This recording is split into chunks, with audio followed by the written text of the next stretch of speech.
ஆசிரியர் பெருமக்கள் அனைவருக்கும் இனிய வணக்கம் நண்பர்களே. இந்த வீடியோ தொகுப்பில் நாம் டெட் தேர்வு அறிவிப்பை பற்றி ஒரு முக்கியமான தகவலை நம்ம பார்க்கலாம். முதுகலை பட்டதாரி ஆசிரியருடைய ரெஸ்பான்ஸ் ஷீட் எப்பொழுது வெளியிட போகிறாங்க அதை பற்றியும் நம்ம இந்த வீடியோ தொகுப்பில் முழுமையாக நம்ம பார்க்கலாம்.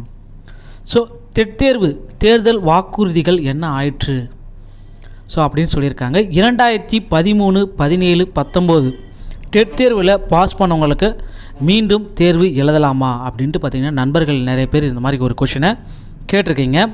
ஸோ ஒரு சிலர் சார் நான் மீண்டும் தேர்வு எழுதுகிறேன், எனக்கு டெட் தேர்வில் மார்க் கம்மியாக இருக்குது, நான் பாஸ் பண்ணிவிட்டேன் ஆனால் மார்க் கம்மியாக வாங்கியிருக்கேன், ஸோ மீண்டும் நான் அந்த டெட் தேர்வை எழுதலாமா, நான் மார்க்கை நான் அதிகப்படுத்தி வச்சுக்கலாமா அப்படின்னு கேட்குறாங்க. இதற்கு ஒரே பதில் தான் நம்மக்கிட்ட. டெட் தேர்வு அந்த மார்க்கை பணி நியமனத்துக்கு கன்சிடர் பண்ணுவாங்களா? ஸோ வாய்ப்பே இல்லை. டெட் தேர்வுடைய மார்க்கை பணி நியமனத்துக்கு கன்சிடர் பண்ணுறதுக்கு வாய்ப்பு இல்லை. ஸோ அந்த மாதிரியான எந்த விதமான அறிவிப்பும் கவர்மெண்ட்டோடைய ஜிஓவில் இல்லை. ஸோ பணி நியமனம் எப்படி போடுவாங்க, கவர்மெண்ட்டோடைய ஜிஓ 149 படி தான் நடக்கும்.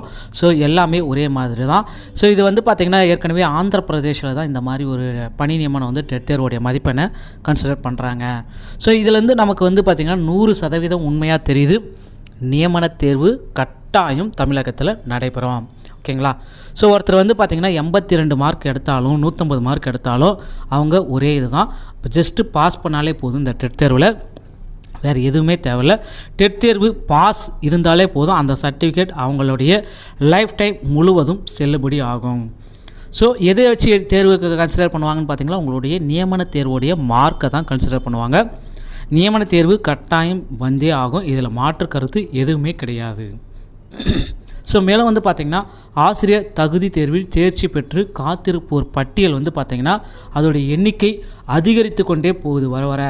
ஸோ அதே மாதிரி பள்ளிகளில் மாணவர்களுடைய எண்ணிக்கையும் அதிகரித்தே போகுது. இதனால் பார்த்திங்கன்னா காலியிடங்கள் அதிகரிக்க நிறைய வாய்ப்புகள் உள்ளது.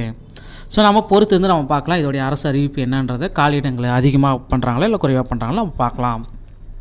அடுத்து பார்த்திங்கன்னா இந்த முதுகலை பட்டதாரி ஆசிரியருக்கு உண்டான ரெஸ்பான்ஸ் ஷீட் அறிவிப்பு எப்பொழுது வெளியிட போகிறாங்க.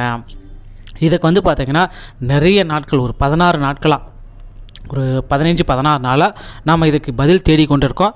ஆனால் இன்னமும் நமக்கு டிஆர்பி சைட்லேருந்து பதில் கொடுக்கல. ஸோ இன்று தரப்போகிறதா சொல்லியிருக்காங்க ரெஸ்பான்ஸ் ஷீட்டு. நம்ம பொறுத்து இருந்து நம்ம பார்க்கலாம். ஏன்னா கடந்த 3 நாட்களாக பார்த்திங்கன்னா டிஆர்பியில் 3 விதமான அப்டேட்.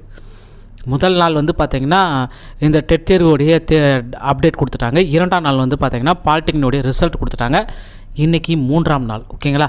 ஸோ இன்றைக்கி கண்டிப்பாக முதுகலை பட்டதாரி ஆசிரியருடைய ரெஸ்பான்ஸ் ஷீட் கண்டிப்பாக கொடுத்துருவாங்க. நம்ம பொறுத்து இருந்து நம்ம பார்த்துக்கலாம். அப்படி ரெஸ்பான்ஸ் ஷீட் எப்போ வெளியிட்டாலும் நம்ம சேனலில் உடனுக்குடன் உங்களுக்கு தெரிவிக்கப்படும். ஸோ இந்த மாதிரி டிஆர்பி சம்மந்தமான செய்திகளை உடனுக்குடன் பெற நம்ம சேனலோடு இணைந்திருங்கள். வீடியோ பார்த்தமைக்கு நன்றி. அடுத்த வீடியோவில் உங்களை சந்திக்கிறேன். நன்றி நண்பா. தேங்க்ஸ் ஃபார் வாட்சிங்.